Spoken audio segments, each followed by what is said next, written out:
Okay, hello everyone. Welcome. I am Rob O'Malley of the Personal Genetics Education Project, or PGED. My pronouns are he and him, and I am a middle-aged white man with light gray hair and a beard. On behalf of PGED and our collaborators at the Center for ELSI Resources Analysis and our invited speakers, it is my pleasure to welcome you to today's program. Please feel free to introduce yourselves in chat and share what part of the world you call home. PGED is based in the Department of Genetics at Harvard Medical School. We strive to support inclusive and impactful genetics engagement that is people-centered and multidirectional.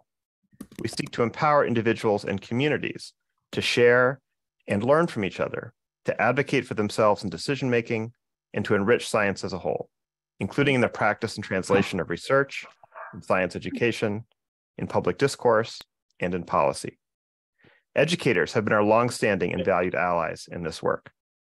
That is why we are excited to be partnering with Sarah to bring you today's program, the fourth and final session in our four-part webinar series, Exploring Difference in the Biology Classroom.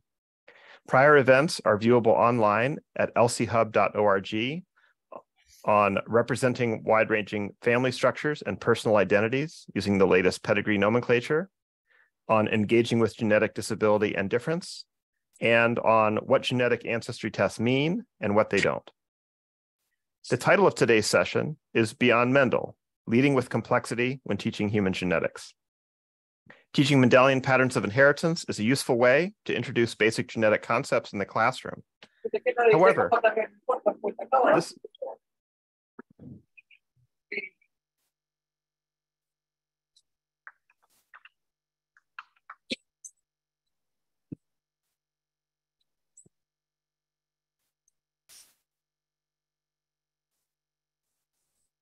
I'm sorry, have I been muted this whole time? Just the last couple of sentences, Rob. Okay, sorry. So in this session, researchers will share insights to guide teaching about human genetics with a focus on complexity. Presenters will discuss ways scientists are trying to uncover and quantify the contributions of many genetic loci to common diseases, some limitations to such approaches, and current understandings of how genetic and environmental factors, including social factors, interact to produce health outcomes. We know this is a challenging time to be a teacher for many reasons. Among them, it's a demanding task to keep up with constantly evolving language, approaches, and content, particularly when it involves how we talk about people. Accordingly, we greatly value your choosing to spend time with us today. We hope today's session will provide some useful ideas to support better pedagogy around what can be complicated and challenging topics. We're also incredibly grateful for our speakers who have deep expertise in understanding and communicating the complexity of genetic mechanisms, their relationship to health, and exploring these processes within a cultural and historical context. Thank you again for joining us. And with that, I'll hand these over to Dr. Sandra Sujin Lee to share about Sarah, to share some housekeeping and a code of conduct for our time together, and to introduce the speakers. Sandra. Thank you, Rob. Oh, it's so great to see all the introductions in the chat. I'm seeing Barbados and Los Angeles and Portugal. So welcome, everyone. I'm Sandra Sujin Lee, co-director of the Center for ELSI Resources and Analysis, or CERA, and professor of medical humanities and ethics at Columbia University. And I'm delighted that you have joined us for the final ELSI Conversations event in this series. As Rob mentioned, it's entitled Beyond Mendel, Leading with Complexity when Teaching Human Genetics. This session will run for 1 hour, and after the session ends, we invite you to stay for an optional discussion from 7 to 7:30 Eastern Time on classroom integration strategies that will be facilitated by PGED. If you're interested and available to join that, please stay on this Zoom. So in this session, we will hear from presenters, and we're very, very fortunate to have two excellent speakers today. Shaniqua Collier, who's an associate professor with tenure in the Department of Clinical Research and Leadership at the George Washington University School of Medicine and Health Sciences, and Dr. Emer Kenny, professor of medicine and genetics at Icahn School of Medicine and at Mount Sinai. She is also the founding director of the Institute for Genomic Health. The last half hour after our presenters present will be dedicated to audience Q&A, and I'm going to tell you in a moment what we hope you'll do in terms of submitting your questions. But for those of you who may be new to CIRA, we provide resources to support research on the ethical, legal, and social implications of genetics and genomics, and serve to connect scholars, educators, scientists, policymakers, journalists, members of the public, and others to engage ELSI issues. CIRA is funded by the National Human Genome Research Institute at NIH and is managed by teams at Stanford and Columbia Universities in partnership with the Hastings Center and the PGED team at Harvard. We encourage you to join the CIRA mailing list to stay up to date on future events on this collaboration series, as well as other ELSI conversations, and access the resources that will be mentioned in today's session. You can probably see the link in the chat. And note that all links mentioned in today's session, and this includes speaker and moderator biographies, as well as other resources, will be part of the recording. So just a little bit of housekeeping. This session will be recorded and uploaded to elsihub.org. You will be able to access the recording after the session ends. And you can do that by signing up for the CIRA newsletter, where the link to the recording will be distributed in a post-event email. Or you can visit the Exploring Difference in the Biology classroom page on elsihub.org. The recording and resources will also be sent out by email tomorrow to all registrants and attendees in today's session. So today we also have a professional live captioner present to provide captions for today's session. And if you want this, please click on the CC button at the bottom of the screen to access closed captioning. Please note that if you do not activate the closed captioning at the bottom of the screen, the live captions won't show up. So please do click it if that's what you would like. Please also use the chat box to ask questions. We will post links to references, as I mentioned, but you should also feel free to add your own references to share them with others that are in the Zoom room. If you have any questions during the session, please email us at info@elsihub.org. So with that, I'm very happy to hand it over to our speakers today, and I'll hand it off first to Shaniqua.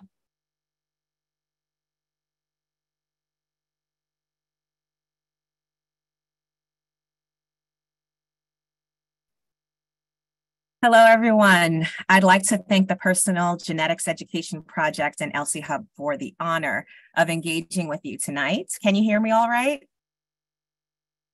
Yeah, you're great. Okay, great. I'm an African-American woman with dark brown hair that I happen to be wearing straight and glasses. I do not have any conflicts of interest to declare, and the opinions expressed are my own and should not be construed as the views of my affiliate institutions or collaborators. I will start by highlighting areas that seem to cause a great deal of confusion and that require clear communication about the complexities of environment, race, and health.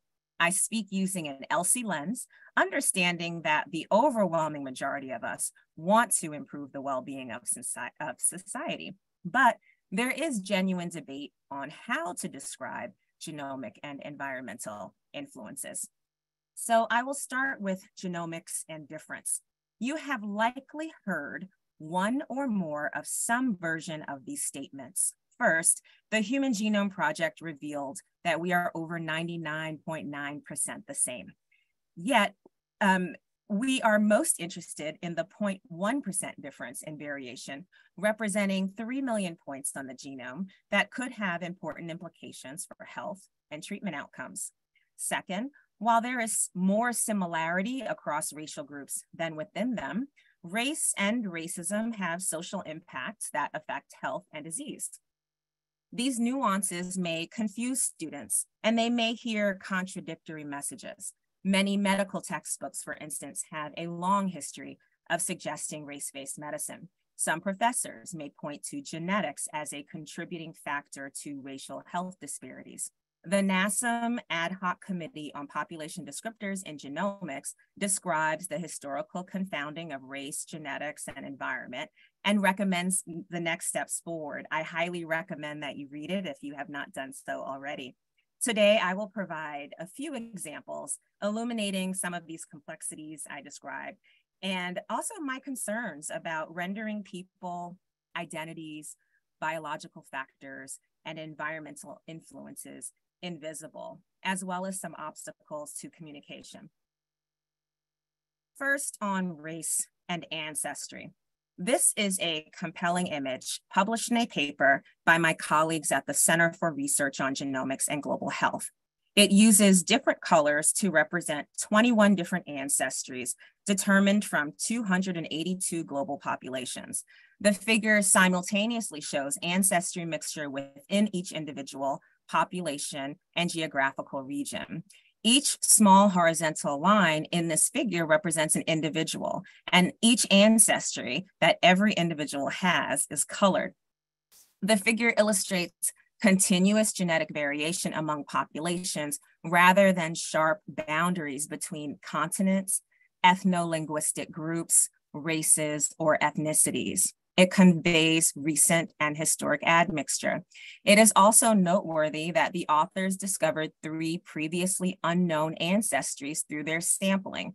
Due to non-existent sampling in some parts of the world, there still may be ancestries that remain unidentified. Second, on the environment. Differences in politics, geography, social influences also confound environments. Most of us are familiar with some version of these statements. Minoritized and marginalized people disproportionately live in disadvantaged and toxic environments. These inequities are based on social, political, and economic forces, including systematic racism and colonialism. From these statements about the statistics about racial disparities, students may take away that race is a good proxy for studying environmental factors, and that we can use race or ethnic group categories to account for the environmental factors that are difficult to measure. However, this is a communication breakdown that overlooks aspects of the environment that cause racial disparities.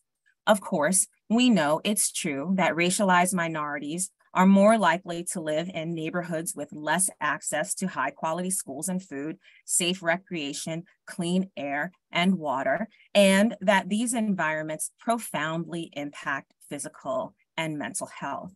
These are injustices that society needs to target and eliminate.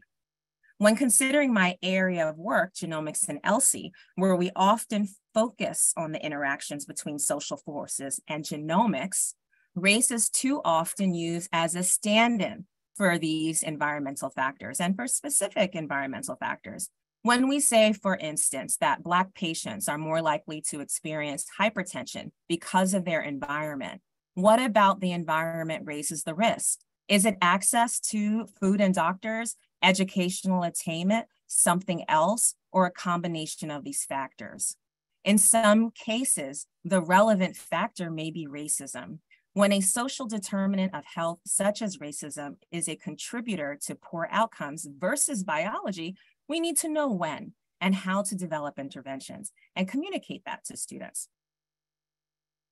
The authors here reported that racism is linked empirically with depression, anxiety, stress, other mental health outcomes, and poor general and physical health. Notably, racism is not just a US problem. Some form of racism occurs in different countries and for many different groups.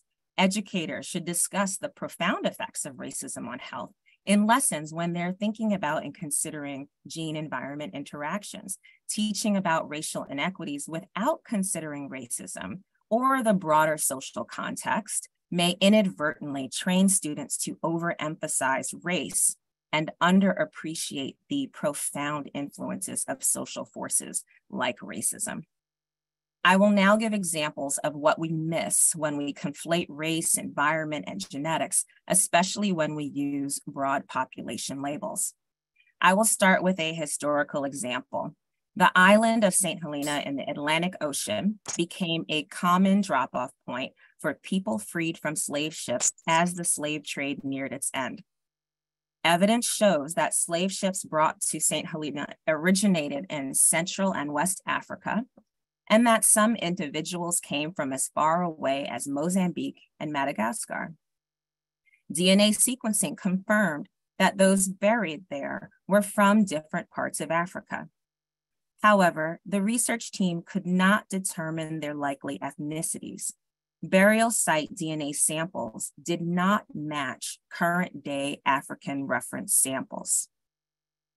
Slavery stripped people of their identities, but also caused historical gaps in our understanding of different African identities. We risk perpetuating such gaps unless we ask who is rendered invisible in our research and education, and have our students ask such questions.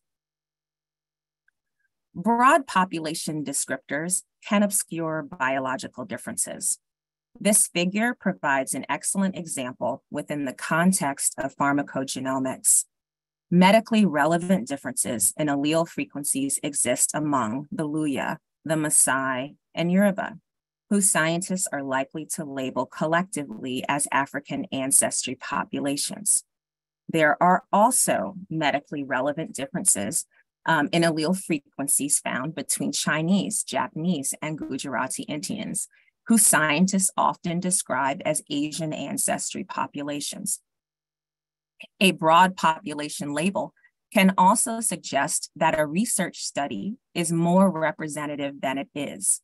Dr. Perry Payne found, for instance, that an FDA alert for carbamazepine relied on only 2 of 37 countries in Asia to conclude that patients across broad areas of Asia are more likely to have the relevant alleles.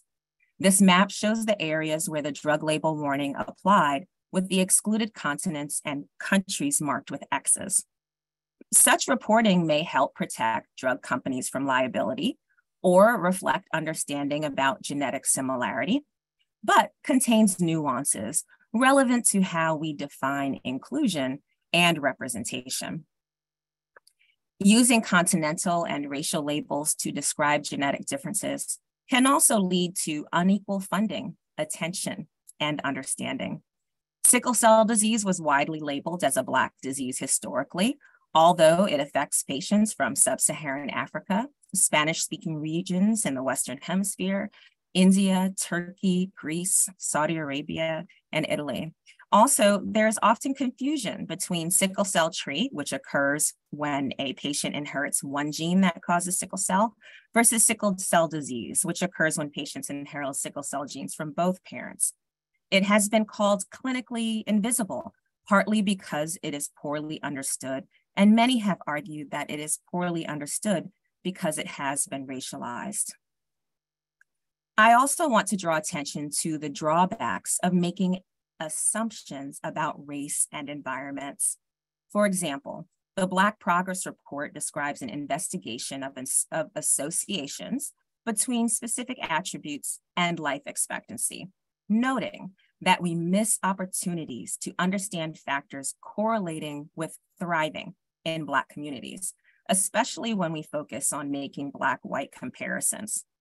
Another example is portraying Asian Americans as homogeneous, model minorities. The stereotype we apply can fail to recognize the systematic exclusion faced by different Asian communities and the role of different and sometimes moderating environmental factors. In conclusion, I am concerned that these issues are present-day phenomena in the public and in our labs. In the outside world, white supremacists use science to promote racist ideologies, such as racial purity. Some estimate that 35% of the world's population can drink milk and does not have lactose intolerance, and it's not specific to white patients. Much of the global population experiences some type of lactose intolerance. Inside our own house, our labs have cracked foundations. Isabella Wilkerson's warnings for America that I listed here also apply to our fields. So I'm going to end there. My sincere thanks to you and to my colleagues at CRGGH who provided feedback on this talk and a space where we often have conversations about this topic. Thank you. I'll hand it over to Dr. Kenny.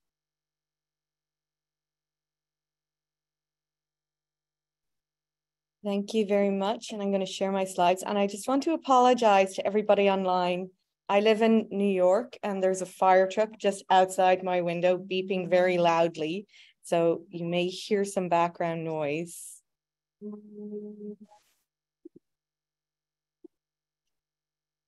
Okay. Okay, can everybody see my slides? Yes. Perfect, thank you. So thank you to Dr. Collier, that was wonderful. And I'm going to take the baton now and maybe pivot a little bit toward thinking about how some of these ideas and concepts play out as we apply genomic information in arenas, particularly of health and healthcare. Oops. There we go. And before I start, I just want to mention my disclosures. I receive personal fees from a number of industry companies. I have received research funding from one specifically, Alelica, and I serve on the advisory board for Encompass Biosciences, Overtone, and Galateo Bio. So I just want to sort of situate us by pointing out the degree of plummeting of cost of sequencing that has occurred over the last 2 decades. Indeed, sequence technology has reduced so quickly in terms of cost of a single genome. It has surpassed our ability to generate compute capacity. That's the famous Moore's law. And even more interesting, you'll see toward the end of that graph there, you see a sort of a plateau out over the last about 5 to 8 years. But in the last year in particular, there's more excitement again in terms of new technologies that's going to see that cost plummet even further. And we're really in sort of 22 and 23 looking at the emergence of many new different types of chemistry for sequencing that will bring the cost of a genome, at least the genome substrate, down to in order of hundreds, maybe down further than that, and in 5 years or so to tens of dollars, making genetic sequencing potentially one of the cheapest tests for any health system, which starts to raise the question about who will have their genome sequenced in the future. And if we think about the potential for using genomic in healthcare, we can think about the genome as a blueprint for our own individual DNA, and that information could be used in myriad different clinical contexts and settings to ask many different questions over the course of an individual's life. But in practice, what we face are a number of obstacles and barriers to using this information well and appropriately. And one of them is that what we know most about genomics is based predominantly on individuals of Northwest European ancestry. And relative to the global population, we know little from other populations around the world. Certainly, many other populations are relatively underrepresented, and there are populations in the world for which we know almost nothing, if anything at all, about human genetic diversity.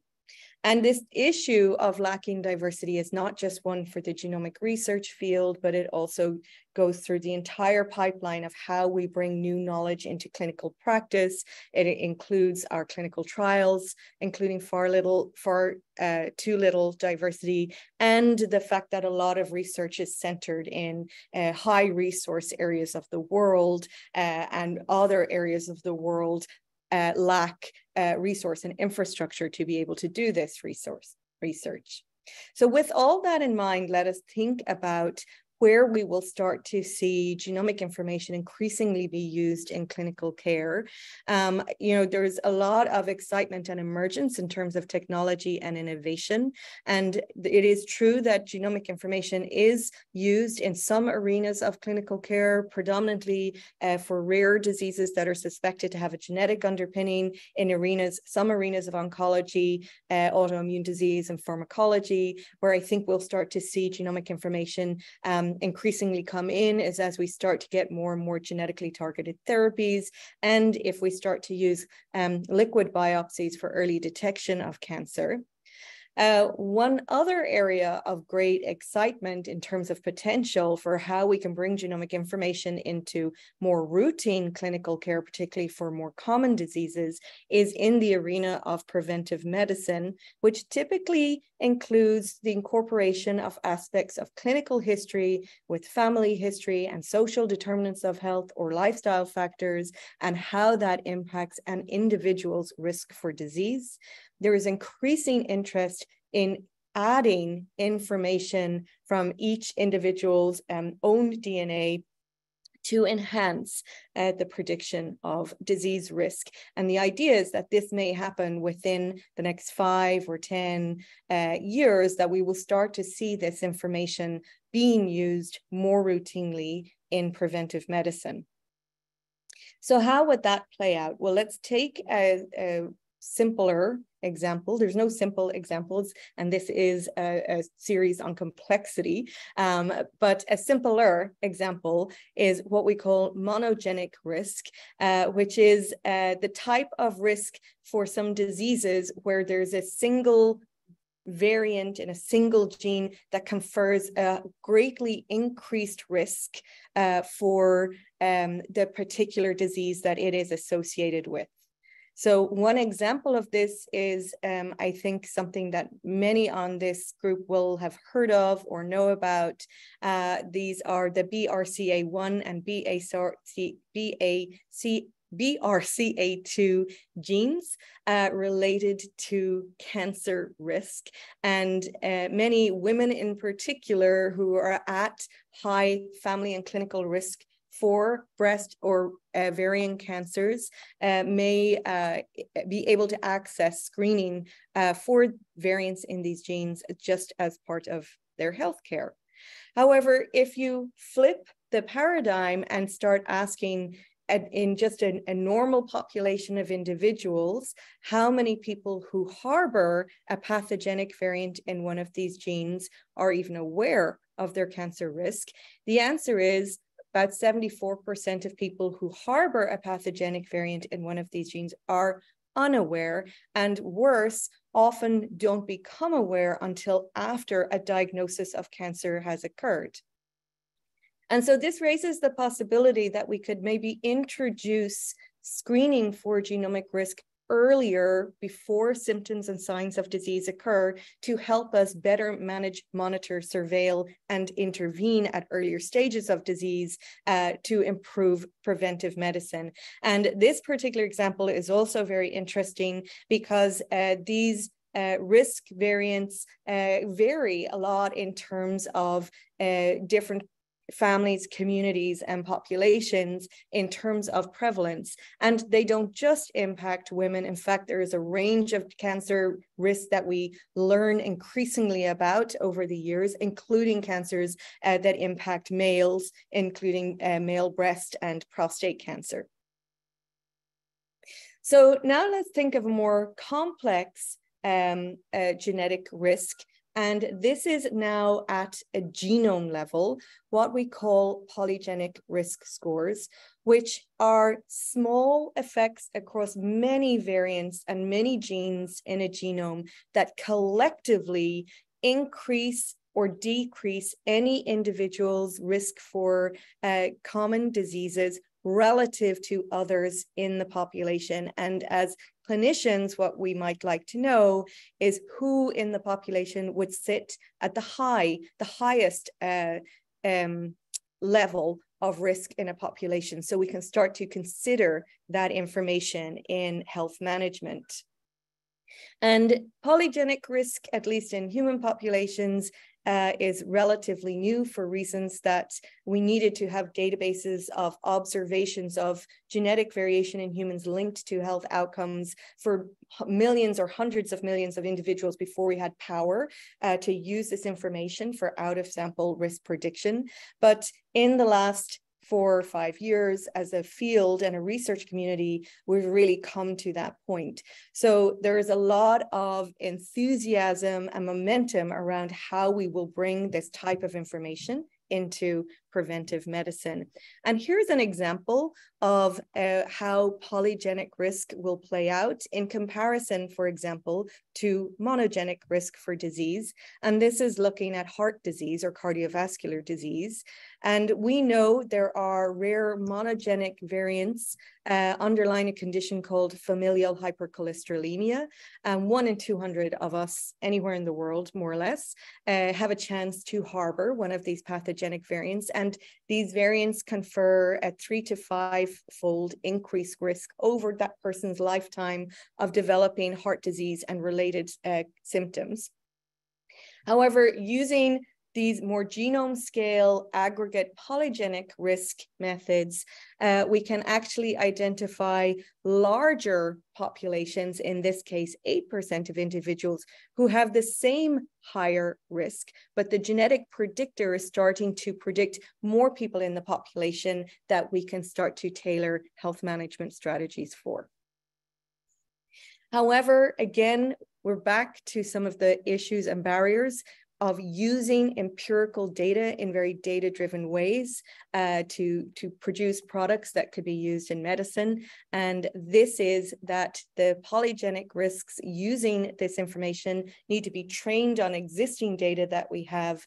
And as you start to use them in individuals who are less represented in that training data and more divergent from that training data, you start to see that the accuracy goes down. So this is really because of the bias and skew toward representing Northwestern Europeans in our training data set and not representing or underrepresenting other human populations around the world.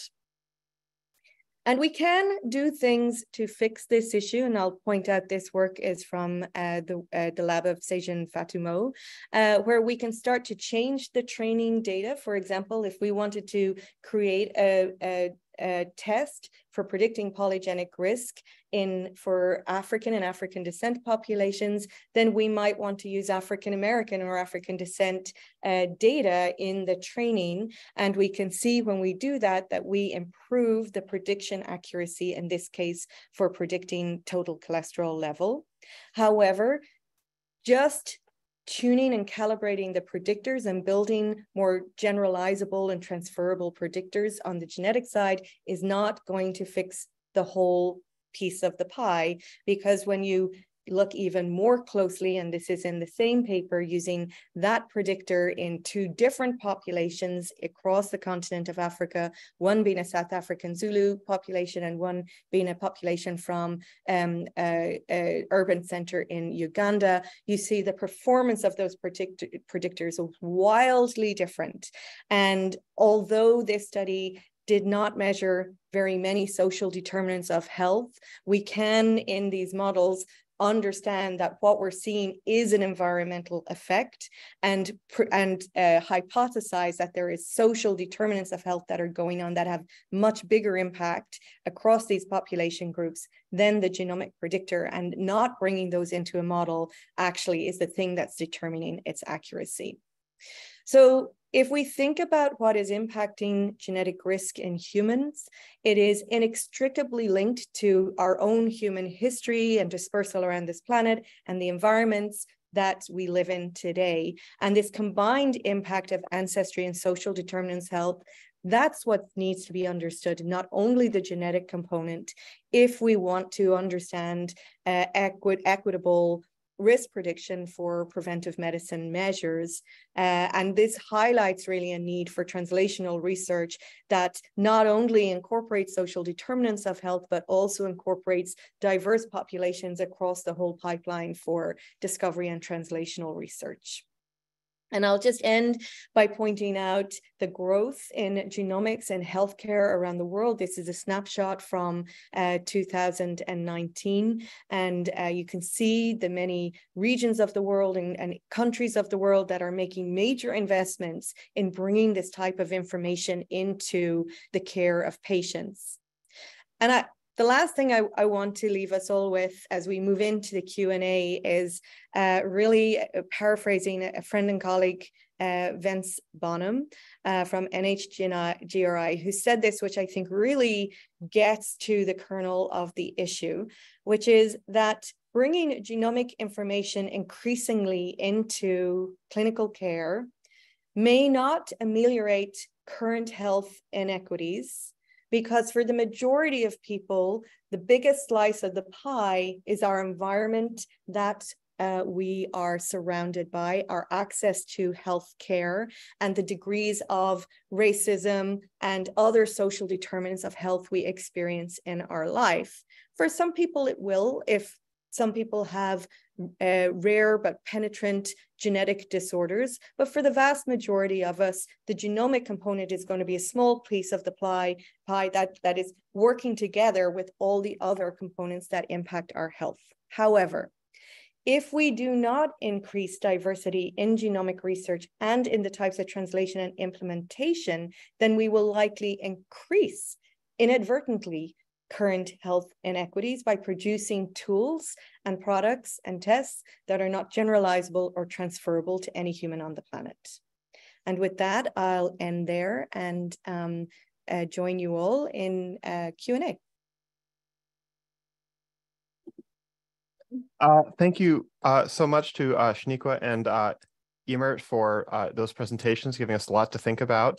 We're going to shift out of Q&A. I do encourage you, if you have questions, to drop them in the chat box. We have some questions that came up beforehand in registration, and we'll work through those as well. But I'll just be keeping an eye on chat as new questions come in.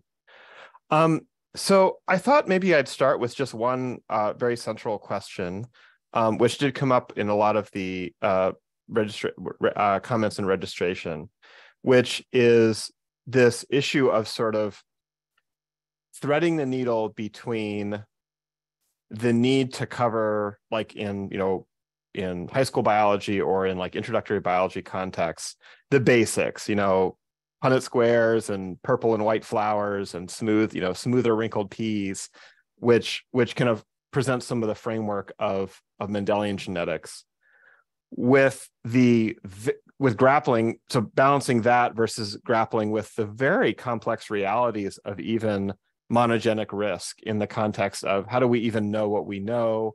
How generalizable are these? Is our knowledge about genetic risk, with some of these issues that maybe people will actually grapple with in their lives. Do either of you have suggestions about sort of how to engage with recognizing we have to cover some of that educators will have to cover some of that fundamental principles? How do we pull in some of this reality of the incredible complexity when we're talking about human genetics in ways that are accessible, that stick with people, that maybe can help inform how they're thinking about these questions in their own lives? That was maybe a long-winded question, but I hope you get the gist of it.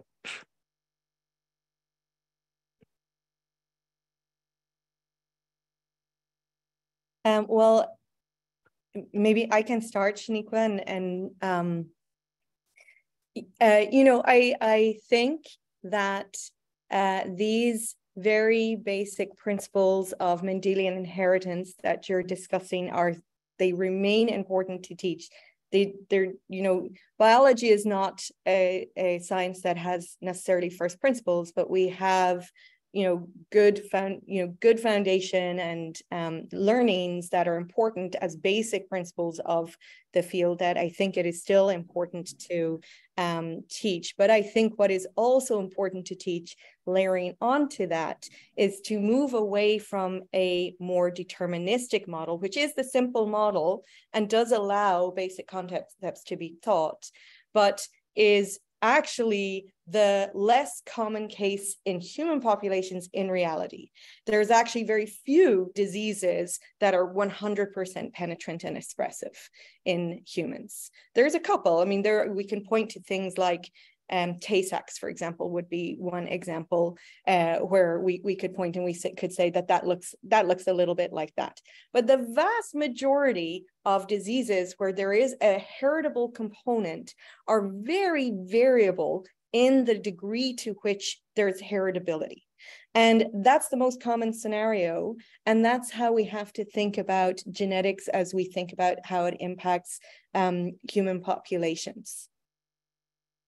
Thanks, Dr. Kenny, for that answer. And I'll just add, coming from an ELSI perspective, there's just been so much more discussion since the start of the Human Genome Project and the funding of ELSI research about these complexities. And there are more resources that educators can access about these complexities as well, that I think could be brought into the classroom, and it would provide opportunities for students to have conversations about scenarios to help illuminate some of the challenges related to talking about genetics and the environment.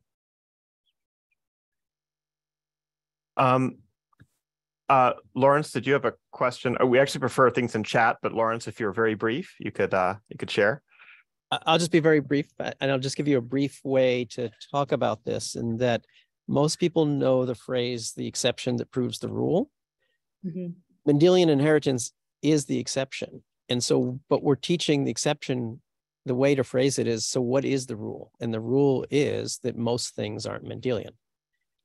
And I think that helps teachers think about how to address the bigger picture, and maybe get away from the exception, because most traits aren't Mendelian and most things are not penetrant. So thank you for letting me not type.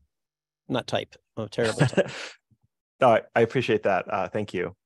Yeah, so I think maybe a related question in thinking about sort of how teachers will be trying to maybe grapple with these more complex elements of genetics and how they apply to humans.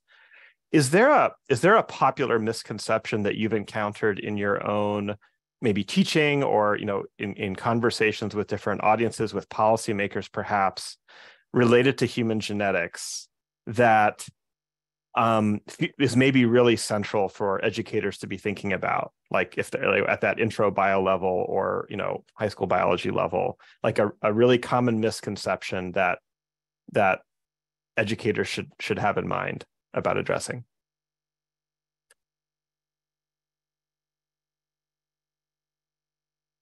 I could start. I think I often hear the phrase that race correlates with continental ancestry. And so one of the points I wanted to make sure I made was that that kind of statement or understanding doesn't help us really think about the genomic variation within continents. And so it's important to recognize that we are obscuring or not thinking about differences, or even the many populations that we in Saudi Arabia, in the Middle East, for example, or in Central Asia, that we need to include more of in research. And so that's one I often think about. Yeah, I think that's a very good one to think about. And I think not just in genetics research, in epidemiological research, in many other areas of research, we see this come up over and over again. But, in genetic research, we maybe have a little bit of an advantage that we can follow the specific variant. And that teaches us that these terms that we use, like race, or instead of race as continental ancestry, are often not complex enough to actually capture the impact of specific variants or specific polygenic risk scores in humans. And I think, sometimes we may do this in research, maybe because we feel that's the limit of the information we've collected, or sometimes maybe even for shortcuts. But when you really start to try and think how this impacts human, either in public health settings or in medicine or clinical settings, then you start to see that the degree of shortcoming in that approach.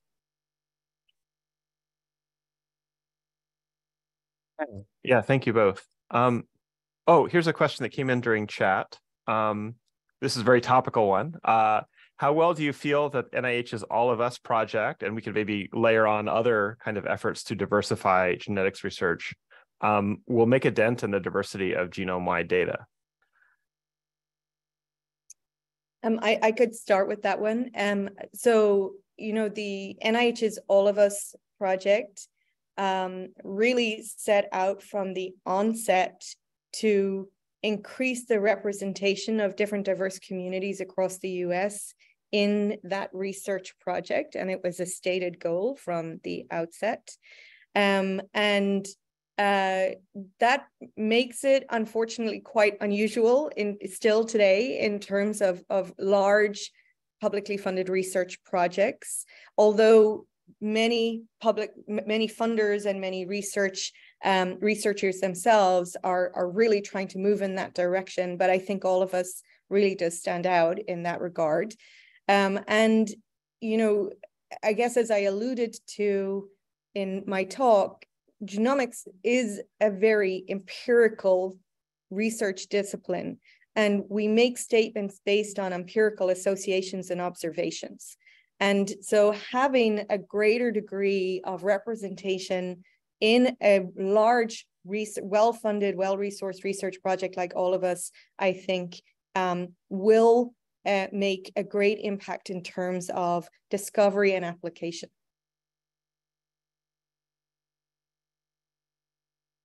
Okay, great. And as people may know, there has been some big advances and just in the last couple of days related to better understandings of the diversity of human genomes and efforts to address some of those issues.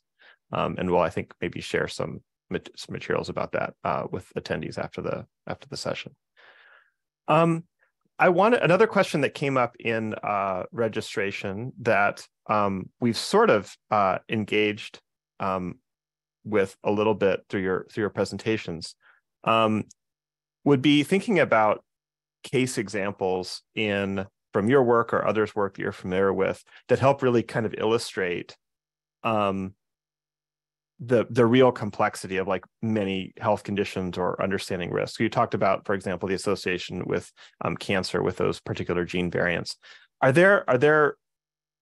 Would you encourage educators to be thinking perhaps about like that as a case study to delve into further? Are there others that you think might have utility in sort of helping educators grapple with this idea of kind of leading with complexity, emphasizing complexity in understanding genetics and health? Well, I thought Shaniqua had some really nice examples there. One I would add is, or one is sort of, which is one of my go-tos to help exemplify complexity, is the APOL1 locus. So for those who may not be familiar with this, APOL1 is a gene that was discovered in African-American populations a little over 10 years ago. And the reason that the study was performed in African-American populations is because there was known differences in prevalence of chronic kidney disease and end-stage renal disease and related disease in African-American populations. So the groups that discovered this gene went looking for genes that might be driving that. And they found one. And this turns out to be a very important gene because it's got unusually for something that's quite common. So it's the risk haplotypes are in about 13% of African Americans that we've looked at. But it actually has a large effect. And those are sort of the golden goose of genomics research, where you find something that's shared by a lot of people and has a large effect. That means that it has the biggest impact if we understand it better and we understand what it's doing. Subsequently, others have looked within other African descent populations, mainly from the continent of Africa and other African American communities across the US, and shown similar effects, and started to understand the greater degree of diseases and conditions that this one gene risk alleles impact, including hypertension, ischemic stroke, and others, and the types of interactions with social determinants of health that impact what we call the penetrance and the expressivity of that effect. However, if you actually look at the sharing of those risk alleles around the world without assuming that it's only African and African descent populations that are impacted, you will learn that there are many people around the world who harbor this risk allele, mainly due to African ancestry shared back through history from certain parts of Africa, whether or not they themselves identify as African descent today, who are completely understudied for this condition, for whom we know very, very little. Likewise, on the continent of Africa, these risk variants are only common in certain places. So that, I think, is a good example of exactly Shaniqua's point, not making generalizations and associations, how that can actually hold us back from doing research where we need to do it to understand the impact of genetics in health outcomes. That's a wonderful example, Emer, and it really is a modern day case of something that's labeled as an African-American condition or issue, and it has huge implications in kidney transplant scenarios, to name one example, where you will hear individuals debating whether or not you should treat a patient differently because they identify as African-American, and this link with what we're labeling as an African-American issue, when there are just so many individuals who could possibly require an intervention that we might overlook. And if I could add to that, my understanding is that there are criteria that have been racialized, right, in terms of who's eligible for kidney transplants and who's not, that have recently been revised and is drawing on some of these kind of outdated racist concepts of human difference as it relates to racial groupings. So you're referring to EGFR scores, and yeah. If any of you look at your lab reports that might be a part of routine kidney lab testing, you'll see that there's a regular score, and then there's a score if you're African-American, and that was recently changed. Right.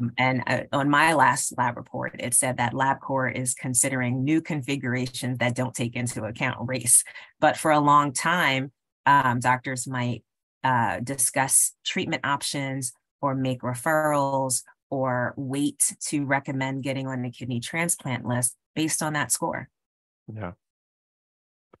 Wow. Looking at time, I think that we want to shift into wrapping up this component. I do want to pause and just give a heartfelt thanks to both of our speakers, Dr. Shaniqua Collier and Dr. Emer Kenny, and invite you to share any final takeaways or reflections very briefly before we wrap things up.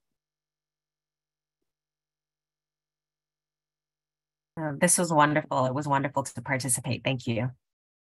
Likewise. Thank you very much. And thank you for your questions. Okay. Thank you both. So we're going to shift now to a discussion of classroom integration strategies. We invite everyone to join as we reflect, and we'll be a little bit more conversational in tone as we think about incorporating this into classrooms. And so I'll welcome back Sandra now to share some closing remarks from Sarah before we make that shift. Yes, thank you for a wonderful session. Thank you, Emer and Shaniqua. Before we transition into the next half hour of discussion, which will be moderated by PG Ed's Jill McNeil, I'd like to share some resources with you that will be dropped in the chat. We wanted to thank you for joining us for the final event of this collaborative series and invite you to subscribe to our newsletter for the latest news on the next ELSI Conversations series, as well as other resources mentioned in today's session and more announcements. You can also find a curated set of resources on ELSI Hub for educators on elsihub.org that will also be dropped in the chat. And then finally, we really greatly appreciate your feedback. We take this very seriously and would love to hear about your suggestions for topics and speakers. So please do fill out that survey. And with that, I'll hand it over to Jill McNeil, who will guide us into the discussion on classroom integration strategies. Just as a reminder, this part of the event, this conversation will not be recorded, but please do join us there.